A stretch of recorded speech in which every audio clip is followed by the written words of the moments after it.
பாவங்கள் மன்னித்து போக்க சிலுவையில் மரித்து உயிர்த்தார். வார்த்தையாம் இயேசு தேவன் இவ்வுலகில் மாம்சமானார். பாவங்கள் மன்னித்து போக்க சிலுவையில் மரித்து உயிர்த்தார்.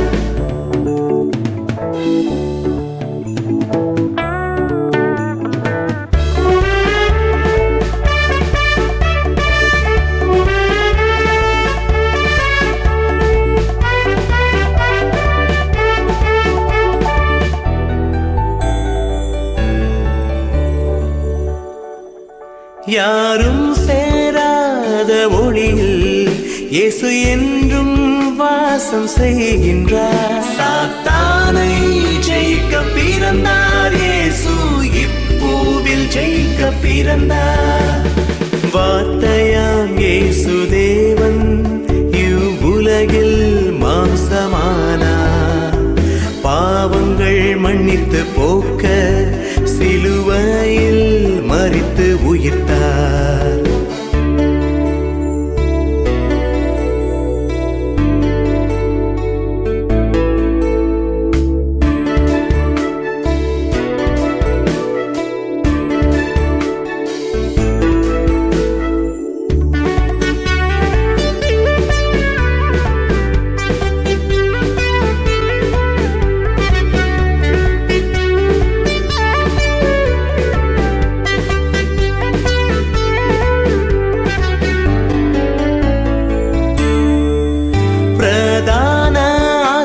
என் இயேசு பரிந்து பேச பூமி வந்தார்.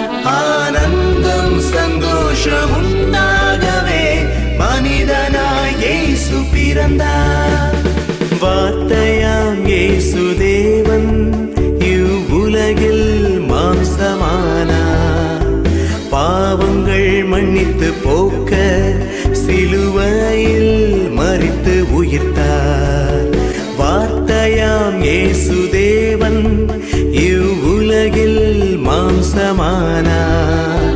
பாவங்கள் மன்னித்து போக்க சிலுவையில் மரித்து உயிர்த்தார். கர்த்தர் தம்முடையவர்களுக்கு ஆயத்தம் பண்ணினவைகளை கண் காணவும் இல்லை, காதுகள் கேட்கவும் இல்லை, மனுஷனுடைய இருதயத்தில் தோன்றவும் இல்லை, அவைகளையோ ஆவியானவர் நமக்கு வெளிப்படுத்தி இருக்கிறார். எனக்கு அருமையான தேவ ஜனமே, தேவன் தன் ஜனங்களுக்கு ஆயத்தம் பண்ணினவைகளை கண் காணவும் இல்லை, காதுகள் கேட்கவும் இல்லை, மனுஷனுடைய இருதயத்தில் தோன்றவும் இல்லை. கர்த்தர் ஆயத்தம் பண்ணினவைகளை பக்கத்தில் கைப்பிடிச்சு சொல்லுங்க. கர்த்தர் ஆயத்தம் பண்ணினவைகள் நிறைய ஆயத்தம் பண்ணி வைத்திருக்கிறார். கர்த்தர் நிறைய ஆசீர்வாதங்களை இன்று ஆயத்தப்படுத்தி வைத்திருக்கிறார். எல்லாம் நம்ம கண்களுக்கு தெரியல, இதுவரைக்கும் தெரியல. நிறைய ஆயத்தமாக்கப்பட்ட ஆசீர்வாதங்கள் கண்களுக்கு தெரியவில்லை. ஆயத்தமாக்கப்பட்ட ஆசீர்வாதங்கள் காதுகளுக்கு கேட்கவில்லை.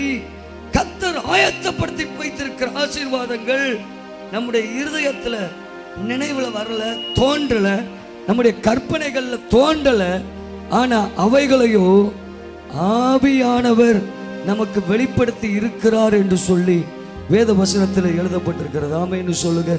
சத்தமொரு அல்லே சொல்வீங்களா? ஆமென்னு சொல்லுங்க. கவனிங்க, உணர்வுகளுக்கு கண்கள், காதுகள், இருதயம், இவைகளுக்கு மறைக்கப்பட்டிருக்கிற கர்த்தருடைய ஆசீர்வாதங்களை கர்த்தர் இன்னைக்கு நான் வெளியே கொண்டு வர்றேன்னு சொல்றேன். இதுவரைக்கும் பார்க்க முடியாம இருக்கிற ஆசீர்வாதங்கள், இதுவரைக்கும் அதை கேட்க முடியாம இருக்கிற ஆசீர்வாதங்கள், இதுவரைக்கும் மனதில் எண்ணத்துல கூட தோன்றாம இருக்கிற ஆசீர்வாதங்கள், இதைத்தான் இன்றைக்கு ஆண்டவர் ஹல்லேலூயா சதமூர் அல்லே சொல்வீங்களா? சதமூர் அல்லே சொல்வீங்களா? சதமூர் அல்லே சொல்வீங்களா? இன்னைக்கு இதைத்தான் செய்ய போகிறார். சதமூர் அல்லே சொல்லுங்க. சதமூர் அல்லே சொல்லுங்க. என்னாகமத்தின் புஸ்தகம் 13வது அதிகாரம் 32, 33 வசனங்களை வாசித்து பாருங்க. நாங்கள் போய் சுற்றி பார்த்து வந்த அந்த தேசம் தன் குடிகளை பட்சிக்கிற தேசம், தன் குடிகளை பட்சிக்கிற தேசம், நாங்கள் அதிலே கண்ட ஜனங்கள் எல்லோரும் நாங்கள் அதிலே கண்ட ஜனங்கள் எல்லோரும் மிகவும் பெரிய ஆட்கள் அங்கே ராட்சத பிறவியான ஏனோக்கின் குமாரராகிய ராட்சதரை கண்டோம். நாங்கள் எங்கள் பார்வைக்கு வெட்டுக்கிளிகளைப் போல் இருந்தோம். அவர்கள் பார்வைக்கும் அப்படியே இருந்தோம் என்று சொல்லி இப்படி இஸ்ரவேல் புத்திரருக்குள்ளே தாங்கள் சுற்றி பார்த்து வந்த தேசத்தை குறித்து துர்ச்செய்தி பரம்ப செய்தார்கள். என கருமையான தேவஜனமே, சில முக்கிய காரியங்களை இந்த காலை ஆராதனையில் விளக்கி காண்பிக்க விரும்புகிறேன். தேவன் தன் ஜனங்களுக்கு ஆயத்தம் பண்ணினவைகளை கண்கள் காணவில்லை ஒன்று. தேவன் தன் ஜனங்களுக்கு ஆயத்தம் பண்ணினவைகளை காதுகள் கேட்கவில்லை இரண்டு. தேவன் தன் ஜனங்களுக்கு ஆயத்தம் பண்ணினவைகளை இருதயத்திலே தோன்றவும் இல்லை மூன்றாவது. அவைகளையோ வசனம் சொல்லுகிறது, அவைகளையோ ஆவியானவர் நமக்கு வெளிப்படுத்தி இருக்கிறார். சத்தமோர் அல்லே சொல்லுங்க. அவைகளையோ வசனம் சொல்லுகிறது, அவைகளையோ ஆவியானவர் நமக்கு வெளிப்படுத்தி இருக்கிறார். என கருமையான தேவஜனமே கவனிங்க. தேவன் ஆயத்தம் பண்ணினவைகளை, ஆயத்தப்படுத்தி வைத்தவைகளை இஸ்ரவேல் ஜனங்களால பார்க்க முடியாத பெரிய பலவீனம் இருந்துச்சு. தேவன் தங்க வாழ்க்கையில எதிர்காலத்தில் அவர்களுக்கென்று ஆயத்தப்படுத்தி வைத்திருந்த கானான் தேசத்தை அவர்களால பார்க்க முடியல. அவர்களால அந்த கானான் தேசத்தை கேட்க முடியல. அந்த கானான் தேசம் அவர்கள் இருதயத்திலே தோற்றமளிக்கவில்லை. அவர்கள் இருதயத்தில் கானான் தேசத்தை குறித்த நினைவுகள் உண்டாகவில்லை. ஏன்னா தேவன் இஸ்ரவேல் ஜனங்களுக்கு ஆயத்தப்படுத்தி வைத்த தேசம் கானான் தேசம். அது முள்ளுக்காடா இருந்துச்சு, பஞ்சம் நிறைந்த காடாக இருந்தது. அடிக்கடி பஞ்சம் வந்து வந்து மெலிந்து போன கானான் என்று வேதம் சொல்கிறது. அப்படிப்பட்ட கானானை தான் கர்த்தர் நான் ஏன் ஜனங்களுக்குன்னு ஏற்படுத்தினேன் அப்படின்னு சொல்லி கர்த்தர் அந்த 7 கானானிய ஜாதிகளை வைத்து அந்த கானான் தேசத்தை உழுது பண்படுத்தி அந்த 7 கானானிய ஜாதிகளை வைத்து ஒரு பாலும் தேனும் ஓடுகிற ஒரு கானானாக மோசையின் நாட்களில் கர்த்தர் மாற்றினார். ஆபிரகாமின் நாட்களிலே கானான் தேசம் பஞ்சம் வந்து மெலிந்து போன கானான் தேசமாக இருந்தது. அந்த தேசம் மெலிந்து போன தேசம் ஆபிரகாமின் நாட்களிலே ஆபிரகாம் சொன்னாரு, ஆண்டவர் தன் திட்டத்தை எடுத்து சொன்னாரு, புரிஞ்சு கொள்ள முடியல. Abraham, please understand my master plan. ஆபிரகாமே, என்னுடைய திட்டத்தை நீ புரியணும். ஆண்டவர் ஆபிரகாம் வரும்பொழுது அவன் துக்கத்தோடு உட்கார்ந்து இருக்கிறான்.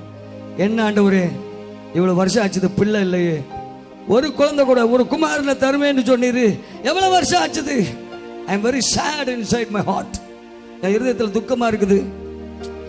இந்த எலியேசர் உமக்கு பிழைக்கட்டும், வீட்டு வேலைக்காரன் இருக்கிறான், அவன் மூலமாவது சந்ததி உண்டாகட்டும். என் மேல உள்ள நம்பிக்கைலாம் போச்சு, எனக்கு ஒரு குழந்தை பிறக்குங்கிற நம்பிக்கைலாம் போயிடுச்சுன்னு சொல்லி ரொம்ப துக்கமா உட்கார்ந்துருக்க நேரத்தில் கர்த்தர் வந்து அவன்கிட்ட பேசிட்டு இருக்கும்போது ஆபிரகாம கையை பிடிச்சு வெளியே அவன் கூடாரத்தை விட்டு கொண்டு வந்து வானத்தை அண்ணாந்து பார் என்று இரவு நேரத்தில் அவனை கையை பிடிச்சு வெளியே கூட்டு வந்து அவனை அண்ணாந்து பார்க்க சொன்னார். பார், வானத்தின் நட்சத்திரங்களை பார், இவ்வண்ணமாய் உன் சந்ததி இருக்கும். இப்பவும் ஆபிரகாமுக்கு விசுவாசித்தான், புரிஞ்சு கொள்ள முடியல. ஆண்டோட திட்டம் பெருசா இருந்துச்சு. ஒரு குமாரன் இல்ல, சந்ததிகளை பற்றி பேசுறாரு. ஒரு நட்சத்திரத்தை கூட நான் பார்க்கல, என் மனைவியின் கர்ப்பத்துல இருந்து ஒரு நட்சத்திரம் கூட உதிக்கல, ஆனா பல நட்சத்திரங்களை காண்பிக்கிறாரு. இவருக்கு என்ன வேலை இல்லையா? இது என்ன வாக்குத்தத்தத்தின் மேல வாக்குத்தத்தத்தை கொடுக்கிறாரு. பிரச்சனை அப்படியே தான் இருக்குது. கடன் பிரச்சனை, குழந்தை பாக்கியம் இல்ல, வேலை கிடைக்கல, தொழில் இல்ல, வாக்குத்தத்தத்தின் மேல வாக்குத்தத்தை கொடுக்கிறாரு. அப்படித்தான் ஆபிரகாம் நினைச்சா. அவனை கொண்டு வந்து வானத்தின் நட்சத்திரத்தை காமிக்கும் போது அவன் என்ன நினைச்சானோ தெரியாது. பைபிள்ல என்ன நினைச்சான்னு பைபிள்ல ரொம்ப தெளிவா இல்லை, கவனிங்க. ஆனா திரும்ப மறுபடியும் அவனை மணலை பார்க்க சொன்னாரு. மணலை உத்து பார்த்து இவ்வண்ணமாய் இந்த கடற்கரை மணலை போல உன்ன சந்ததிகளை பெரிய ஜாதியாக்குவேன்னாரு. அப்பவும் ஆபிரகாமுக்கு என்ன, ஒரு மண்ணு கூட நம்ம சரத்திலிருந்து உதிக்கல, இன்னும் மண்ணுகளை பற்றி பேசிட்டு இருக்கிறாரே, கடற்கரை மணல்களை பற்றி பேசிட்டு இருக்கிறாரே, எனக்கு புரியல. இன்னொரு நாள் ஆபிரகாம தூசிய எப்படி இருக்கிறதோ, பூமியின் தூள் எப்படி இருக்கிறதோ, அந்த பூமியின் தூளை போல உன்னை பெருக பண்ணுவேன். கவனிங்க, வான நட்சத்திரங்களை போல, கடற்கரை மணலை போல, பூமியின் தூளை போல உன்னை பெருக பண்ணுவேன்னு அவனுக்கு கையை பிடிச்சு ஆண்டவர் சொன்னாரு. இருந்தாலும் தேவன் ஆபிரகாமுக்குன்னு ஆயத்தப்படுத்தி வைத்திருந்த ஆசீர்வாதத்தை அவன் கண்களால் பார்க்கிறதுக்கு கஷ்டப்பட்டான், தன் காதுகளினால கேட்கறதுக்கு கஷ்டப்பட்டான். அவன் இருதயத்துல தோண்டல, வாக்கு தத்துவம் இருந்துச்சு, வாசித்தான், வாக்கு தத்துவத்தை கேட்டான், ஆனா அதை நிஜமா நடக்குங்கிறத எண்ணி பார்க்க முடியல. நிஜமா அது என் குடும்பத்தில் நடக்கும், நிஜமா நான் கடன் பிரச்சனை விட்டு வெளியே வந்து நானும் என் பிள்ளைகளும் நல்லா வாழ்ந்திருப்போம், நல்ல வேலை கிடைச்சி, நல்ல தொழில் கிடைச்சி, நிலையான வருமானம் வந்து நல்ல ஊழியம் பண்ணி திருப்தியா வாழ்ந்திருப்போங்கிற அந்த ஒரு நிலையை அவனால கற்பனையில கூட சிந்திக்க முடியல, இருதயத்தில் தோன்றவும் இல்லை. வசனம் அதைத்தான் சொல்றது. தேவன் ஆயத்தப்படுத்தினவைகளை அந்த கானான் தேசம் இருதயத்தில் தோன்றவே இல்லை. சொல்லி சொல்லி பார்த்தாரு, ஆனாலும் விசுவாசித்தான், அது அவனுக்கு தேவனுடைய நீதியாக எண்ணப்பட்டது. ஆதியாகமம் 15வது அதிகாரத்தில் நடக்கிறத சொல்லிட்டு இருக்கிறேன். திடீர்னு ஆண்டவர் ஆபிரகாமை கூப்பிட்டு அவன் மேல ஒரு அயர்ந்த நித்திரை வர பண்ணார். ஆபிரகாம், உன்னை சுய நினைவுல வச்சு வச்சு உன்கிட்ட பேசி வேஸ்ட், நீ என் வார்த்தையை நம்ப மாட்டேன். இப்போ நான் உன்னோடு ஒரு உடன்படிக்கை பண்ணி ஆகணும், உன் சந்ததி யாரோடு உடன்படிக்கை பண்ணி ஆகணும். உனக்கு ஒரு ஈசாக்கு கூட இல்லை தெரியும், ஆனா உன் சந்ததியாரோடு நான் ஒரு உடன்படிக்கை பண்ண போகிறேன். அன்இமேஜினபிள். ஆண்டவர் ஆபிரகாமிற்கு ஒரு அயர்ந்த நித்திரை வர பண்ணி, அவன் மேல காரிருளை வர பண்ணி சில பலிகளை செலுத்த சொல்றாரு, செய்கிறான். அவன் மேல ஒரு காரிருள் வந்தது. அப்படி ஆண்டவர் சொல்றாரு, 400 வருஷம் உன் சந்ததியார் எகிப்து தேசத்தில் உபத்திரவப்படுவார்கள். ஒரு குழந்தை இல்லை, சந்ததியார் 400 வருஷம் உபத்திரப்படுறத பேசிட்டு இருக்கிறார். இதுதான் நீங்களும் நானும் ஆராதிக்கிற தேவன். ஒரு ஆசீர்வாதத்தை கொடுக்கறது அவருக்கு மேட்டரே இல்லை, ஒரு குழந்தை பாக்கியத்தை நமக்கு கொடுக்கறது அவருக்கு மேட்டரே இல்லை. பக்கத்தில் கை பிடிச்சு ஆமைன்னு சொல்லுங்க. உங்களை கடன் பிரச்சனையிலிருந்து வெளியே கொண்டு வர்றது மேட்டரே இல்லை.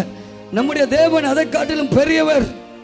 ஒரு ஈசாக்க கொடுக்கிறது அவருக்கு பிரச்சனை இல்லை, அந்த ஈசாக்கிலிருந்து சந்ததிகளை உருவாக்குறது அவருக்கு பிரச்சனை இல்லை.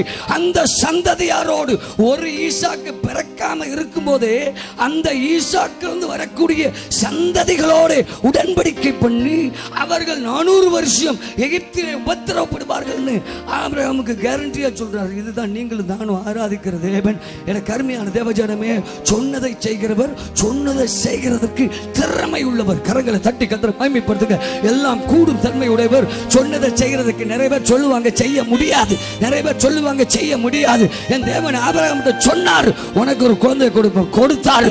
ஈசாக்கில் இருந்து சந்ததியை உண்டு பண்ணார். இன்றைக்கு உட்கார்ந்து இருக்கிறோமே நாம் எல்லாரும், ஓ ஈசாக்கின் சந்ததிகளாக, விசுவாச மார்க்கத்தார் யாவரும், ஓ ஈசாக்கின் புத்திரராக இருக்கிறோம், சந்ததிகளாக இருக்கிறோம், விசுவாச மார்க்கத்தார் யாவரும், ஓ ஹல்லேலூயா, ஆபிரகாமின் சந்ததிகளாக இருக்கிறோம். கரங்களை தட்டி கத்தரை மகிமைப்படுத்துமா.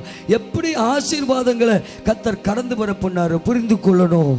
எனக்கு அருமையான தேவஜனமே, ஒரு வார்த்தையை கத்தர் உங்களுக்கு கொடுக்கிறார்னா believe it. எது அற்புதத்தை செய்ய விடாமல் நடத்தும் அவிசுவாசம். அவிசுவாசம் இந்த பிரச்சனை தான் இஸ்ரவேல் ஜனங்களுக்கு இருந்தது. தேவன் கானான் தேசத்தை ஏற்படுத்தி வைத்திருந்ததை இவர்களால் பார்க்க முடியல, இவர்களால் கேட்க முடியல, அவங்களுடைய இருதயத்தில் தோண்டல, வெளிப்பாடு இல்லை. அந்த காலத்தில் வெளிப்பாடு இல்லை. ஆமென்னு சொல்லுங்க. ஆனா புதிய ஏற்பாட்டு காலத்தில், ஓ மாம்சமான யாவர் மேலும் என் ஆவியை ஊற்றுவே, அப்பொழுது உன் குமாரரும் குமாரத்திகளும் தீர்க்க தரிசனம் சொல்லுவார்கள், வாலிபர்கள் தரிசனங்களை அடைவார்கள், ஊப்பர்கள் சொப்பனங்கள் காண்பார்கள். கரங்களை தட்டி கத்தரை மகிமைப்படுத்துங்க. இதுதான் புதிய ஏற்பாட்டு காலம். புதிய ஏற்பாட்டு காலத்தில் வாழ்ந்து கொண்டிருக்கிறோம். பரிசுத்த ஆவியானவரோ அவைகளை நமக்கு வெளிப்படுத்தி இருக்கிறார்.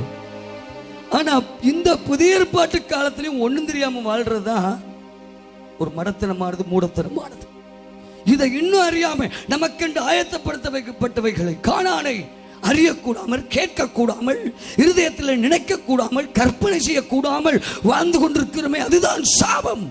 அந்த சாபத்தை விட்டு கர்த்தர் நம்மை வெளியே கொண்டு வருவாராக. கானான் தேசத்தை கொடுப்பேன்னு சொன்னாரு. உள்ள 12 பேர் போய் அதை சுற்றி பார்த்த பொழுது அவர்கள் கொடுக்கிற ரிப்போர்ட் என்ன தெரியுமா? அந்த ஆபிரகாமுக்கு அன்னைக்கே சொன்னார் இதை கொடுப்பேன்னு சொல்லி.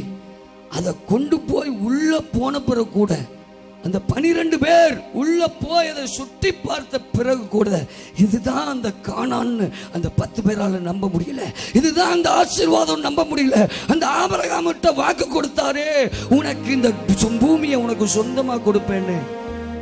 அன்னைக்கு மெசொப்பொத்தாமியா பட்டணத்துல தன் தகப்பனோடு வாழ்ந்துட்டு இருக்கும்போது ஆண்டவர் கூப்பிட்ட பொழுது எல்லாத்தையும் விட்டுட்டு கிளம்பினான். அப்பாட்ட ஒரு வழியா சொல்லி குடும்பத்தாட்டெல்லாம் பேசி ஆரான் மட்டும் வந்தான். ஆனால் அதுக்கு மேலே குடும்ப பிரச்சனையே என்னதோ ஆபிரகாமால வர முடியல, அழைப்பை நிறைவேற்ற முடியல. திரும்ப ஆண்டவர் 2வது முறையாக, ஆபிரகாமே நான் உனக்கு காண்பிக்கிற தேசத்துக்கு போப்பா, முதல்ல வான்னு சொன்னார் மெசொப்பொத்தாமியா பட்டணத்தில். ஆனால் இங்கே ஆரான்ல வந்து திரும்ப தரிசனமாகி, ஆபிரகாம் உன் மேலே ஒரு திட்டத்தை வைத்திருக்கிறேன், உன் மூலமாக தான் நான் ஒரு பெரிய கூட்டத்தை நான் தேர்ந்தெடுக்க போறேன்னு சொல்லி போன்னு சொல்லி கூப்பிட்டு அவன் கானானுக்குள்ள அப்படியே வந்து லோத்து, ஆபிரகாம், சாரால் வந்து நிற்கும் பொழுது ஒன்றும் இல்லாத வெறுமையான பூமி. அந்த கானான் தேசத்துக்குள்ளதான் இந்த 12 பேர் போயிருக்கிறாங்க, வேவு பார்க்க போயிருக்கிறாங்க, உள்ள போய் சுதந்திரிக்க போகிறாங்க. ஆனா அந்த காலேப், யோசுவா தவிர அந்த 10 பேரும் நம்பல, வாக்குத்தத்தத்தை நம்பல. ஆசீர்வாதத்துக்குள்ள வந்த பிறகும் இதுதான் ஆசீர்வாதம் நம்பல. கர்த்தர் எல்லைக்கு, ஹல்லேலூயா, ஆசீர்வாதத்தின் எல்லைக்குள்ள கொண்டு வந்திருக்கிறாருங்கிறத நம்ப முடியல. என்ன சாபம்? மனநிலையில் இருக்கிற சாபம், ஹல்லேலூயா, எண்ணங்கள்ல இருக்கிற சாபம், இருதய கற்பனைகள்ல இருக்கிற சாபம், செவிகள்ல இருக்கிற சாபம், கண் பார்வையில இருக்கிற சாபம் இன்றோடு ஒளிந்து போகட்டும். கரங்களை தட்டி கர்த்தரை மகிமைப்படுத்துமா? தேவ ஜனமே, இன்றைக்கு இந்த சாபத்தை கர்த்தர் ஒளிந்து போக பண்ணுவாராக. பார்க்க முடியல கர்த்தருடைய ஆசீர்வாதத்தை, கேட்க முடியல கர்த்தருடைய ஆசீர்வாதத்தை. தேவ ஜனமே, இருதயத்தில் சிந்தித்து பார்க்க முடியல கர்த்தருடைய ஆசீர்வாதங்களை, வாக்குத்தத்தங்களை சிந்தித்து பார்க்க முடியல, அதை உருவகப்படுத்தி பார்க்க முடியல, அதை தூரத்தில் பார்க்க முடியல, அதை நம்ப முடியல, அதை அணைத்துக் கொள்ள முடியல. கண்கள்ல பார்வையில சாபம், செவிகள்ல சாபம், வாக்குத்தத்தத்தின் ஓ ஜீசஸ், பெருமலையின் இரைச்சலை எலியா கேட்டான் அல்லவா? அந்த உள்ளங்கை மேகம் வரும் பொழுது எலியாவுக்கு சத்தம் கேட்டது என்ன தெரியுமா? பெருமலையின் இரைச்சல். ஓடினா அந்த அபிஷேகத்தின் பலத்தோடு ஆகாபுடைய ரதத்தை முந்தி ஓடினா. தேவஜனமே, உள்ளங்கை மேகம்தான். வெளிப்பாட்டு அறிவு இருக்கணும். உள்ளங்கை மேகம் வர்ற வரைக்கும் தான் போராடி ஜெபிக்கிறது. உள்ளங்கை மேகம் வந்த பிறகு ஓடணும். கரங்களை தட்டி கர்த்தரை மகிமைப்படுத்துங்க. உள்ளங்கை மேகம் வர்ற வரைக்கும் தான் மூங்க பிற விழுந்து ஜோமண்ணா, குனிஞ்சு ஜோமண்ணா. அந்த எலியா எனக்கு அருமையான தேவஜனமே, அவன் ஜெபித்த ஜெபத்துக்கு உள்ளங்கை மேகம் வந்துச்சு. உள்ளங்கை மேகம் வந்த பிறகு அவன் சத்தத்தை கேட்டான். எந்த சத்தத்தை தெரியுமா? பெருமலையின் இரைச்சலின் சத்தத்தை கேட்டான். அந்த சத்தம் தான் அவனை ஓட வச்சது. இன்றைக்கு நான் சொல்றேன், உங்க செவிகள் ஆசீர்வாதம் வருவதாக, உங்க ஆவிக்குரிய செவிகள் ஆசீர்வாதம் வருவதாக. உங்களுக்கு என்று கர்த்தர் ஆயத்தப்படுத்தப்பட்டவைகளை கேட்கத்தக்கதாய், ஹல்லேலூயா, ஓ அந்நிய பாஷையில நிறைந்து கேட்கத்தக்கதாய் அந்த பெருமலையின் இரைச்சல் அவன் கேட்க முடிந்தது. எலியா, அதனால அவனால் ஓட முடிந்தது. நான் சொல்றேன், இன்னைக்கு உங்களுக்குள்ள ஓடுகிற திறன் இருக்கிறது, உங்களுக்குள்ள ஓடி ஊழியம் செய்கிற கிருபை இருக்கிறது, உங்க சரீரத்தில் ஓடுகிற பலன் இருக்கிறது. ஆனா எங்க ப்ராப்ளம் இருக்கு தெரியுமா? கொஞ்சம் அண்டர்ஸ்டாண்டிங்ல ப்ராப்ளம், வெளிப்பாட்டு அறிவுல ப்ராப்ளம். உள்ளங்கை மேகம் வந்துருச்சு. அந்த உள்ளங்கை மேகத்தை பார்த்த உடனே பெருமலையின் இரைச்சலின் சத்தத்தை கேட்கிறான். கவனிங்க, அந்த உள்ளங்கை மேகத்துக்கும் பெருமலையின் இரைச்சலின் சத்தத்துக்கும் என்ன சம்பந்தம்? இதுதான் ஆவியானவர் கொடுக்கிற வெளிப்பாட்டு அறிவு. இதுதான் நம்மளை ஓட வைக்கும். எப்படி ஓட வைக்கும்? இன்னைக்கு அநேகரை ஊழியம் செய்ய முன்னால தள்ளுகிறதே இதுதான் வெளிப்பாட்டு அறிவு. கர்த்தர் நமக்கு கொடுக்கிற அந்த அறிவு, ஆவிக்குரிய அறிவு, ஒரு ஆவிக்குரிய புரிந்து கொள்ளுதல், ஒரு ஆவிக்குரிய விளக்கம். இதுதான் புரிந்து கொண்டோம்னா நம்ம தொடர்ச்சியா ஓடிட்டே இருப்போம். ஓடுறது தான் ஊழியம் செய்கிறது. நடக்கிறது ஆவிக்குரிய ஜீவியத்தில் ஹல்லேலூயா. கிறிஸ்தவ வாழ்க்கை வாழ்றது, அன்றாட ஆவிக்குரிய வாழ்க்கை வாழ்றது, நடத்தல் ஓடுதல் என்பது ஊழியம் செய்கிறது. ஓடுறதுக்கு அதிக அபிஷேகம் தேவை. ஹல்லேலூயா. ஊழியம் செய்கிறதுக்கு வெளிப்பாட்டு அறிவு தேவை. சத்தத்தை கேட்டு பழகுங்க. ஹல்லேலூயா. தேவ சத்தம் உங்க காதுகள், ஆவிக்குரிய காதுகளை கேட்கட்டும். இந்த மாம்ச காதுல இடிதடியில சத்தம் கேட்காம இருக்கலாம். ஆனா உங்க ஆவிக்குரிய காதுகள்ல அந்த பெருமலையின் இரைச்சலின் சத்தம் கேட்கணும். வாக்கு தத்தங்கள் நிறைவேறுகிற சத்தம் கேட்கணும். கரங்களை தட்டி கர்த்தரை மகிமைப்படுத்துங்க. கடன் பிரச்சனையில இருந்து நீங்க கதவை திறந்துட்டு வெளியே வரும் பொழுது அந்த கதவை திறக்கிற சத்தம் உங்க காதுல கேட்கணும். கரங்களை தட்டி கர்த்தரை மகிமைப்படுத்துங்க. கடன் பிரச்சனையை விட்டு நீங்க வெளியே வரும் பொழுது அந்த கதவை திறந்துட்டு ஓடி வரீங்களே சந்தோஷமா, கர்த்தரை விடுதலை பண்ணா, மரண படுக்கையில இருந்து கர்த்தரை விடுவித்தா என்று கட்டிலிருந்து குதித்து எழும்பி ஓடி வருகிறீர்களே, அந்த சத்தத்தை நான் கேட்கணும். உள்ளங்கை மேகம் எனக்கு அருமையான தேவஜனமே, இன்றைக்கு உங்க செவிகளை கத்த திறக்கிறா. உங்க செவிகளை கத்த திறக்கிறா. உங்க செவிகள், ஆவிக்குரிய செவிகள் இன்றைக்கு திறக்கப்படுகிறது. எனக்கு அருமையான தேவஜனமே, இஸ்ரவேல் ஜனங்களுக்கு இதுதான் பிரச்சனையாக இருந்துச்சு. உள்ள போய் கானானுக்குள்ள கால் எடுத்து வைத்து அங்க உள்ளதெல்லாம் பார்த்த பிறகு நம்ப முடியல. பெரிய திராட்சை கொலைகளை பார்த்தாங்க. ஒரு நாள்ல மெலிஞ்சு போயிருந்த கானான்ல இவ்வளவு செழிப்பா தன் ஜனங்களுக்கு ஆயத்தப்படுத்தப்பட்ட பூமியையா, பாலும் தேனும் ஓடுகிற பூமியா கர்த்தர் இந்த கானானை, பஞ்சம் நிறைந்த கானானை மாற்றினாரு. மோசேயின் நாட்களிலேயே பாலும் தேனும் ஓடுகிற பூமியா மாறிடுச்சு. அவ்வளவு செழிப்பு, நம்ப முடியல. ராட்சதர்கள் இருக்கிறாங்க, அவனை பார்த்தவன பயந்துட்டான். அவர்கள் பார்வைக்கு இவர்கள் வெட்டுக்கிளிகளை போல தோன்றுகிறார்கள். கர்த்தருடைய வாக்குத்தத்தத்தை புரியல, வார்த்தையை புரியல, கர்த்தருடைய செயல்களை புரியல, அவர் நடக்கிற வழிகளை புரியல, அவர் நடத்துற பாதைகளை புரிந்து கொள்ளல, அவர் நடத்து செயல்படும் வழிமுறைகளை இன்னைக்கு அநேகரால புரிந்து கொள்ள முடியல.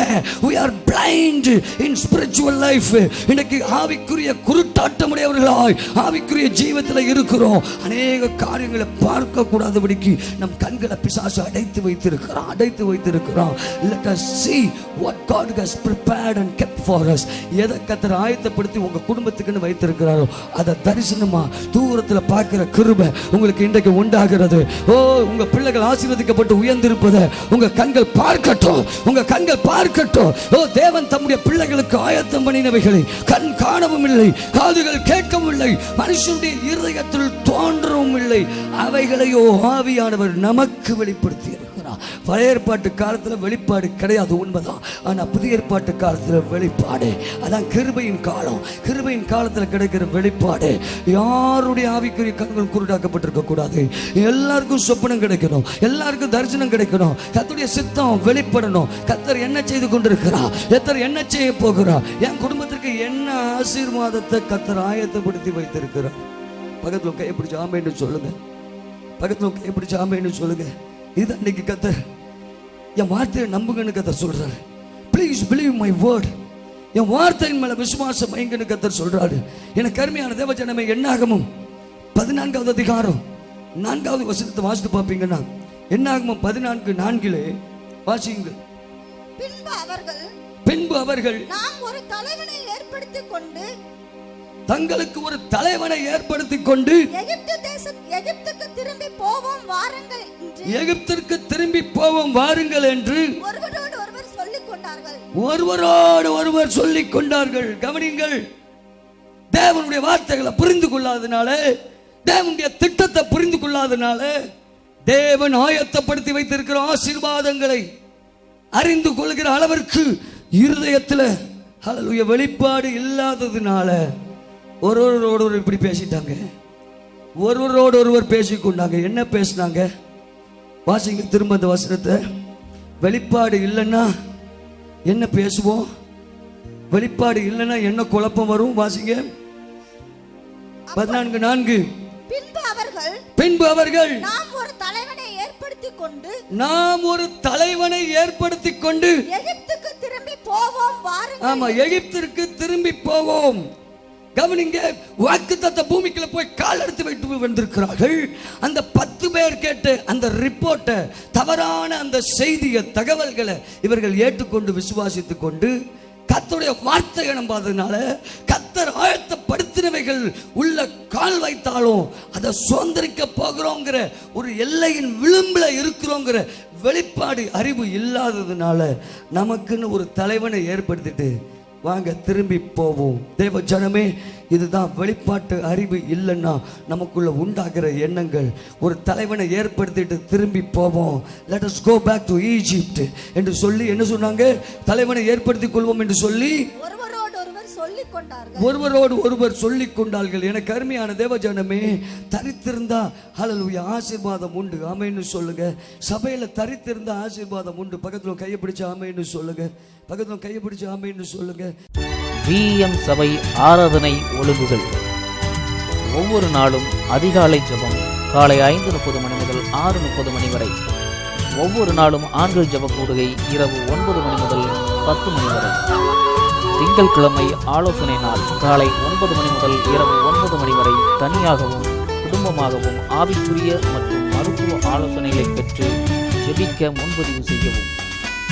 செவ்வாய்க்கிழமை இந்திய தேசத்திற்காய் விசேஷ ஜெபம் காலை 10 மணி முதல் 1 மணி வரை.